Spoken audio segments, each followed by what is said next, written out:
你好，祝你有美好的一天。这就是频道 Celebrity News Today 247，这是今天的新闻。赵丽颖再度营业，正准备录制《拜托了冰箱期》。说到赵丽颖，关于她的最后一个话题就是她突然与冯绍峰离婚。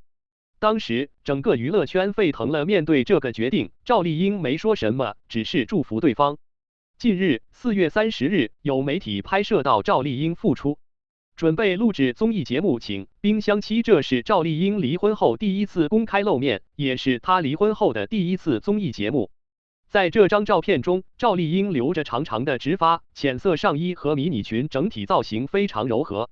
可见，虽然33岁的赵丽颖已经是母亲，但她的身材管理还是很不错的。她修长的双腿很迷人，全身很迷人，而且在这组照片中基本没有美感，也没有滤镜。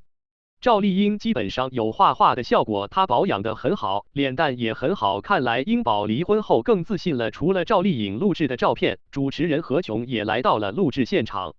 老师，他和以前一样友好，我想他认识赵丽颖很多年了，这个录音节目应该是老朋友的聚会。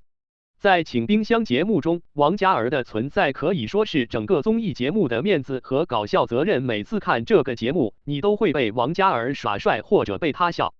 这次王嘉尔还来录制了请冰箱期，这张久违的帅哥脸还是那么熟悉。看到何炅和王嘉尔同处一个框架，我们知道这次的节目一定充满了欢乐。在赵丽颖的帮助下，这次的关注度会非常高。关于赵丽颖参加综艺节目请冰箱期，你想说些什么？欢迎留言讨论。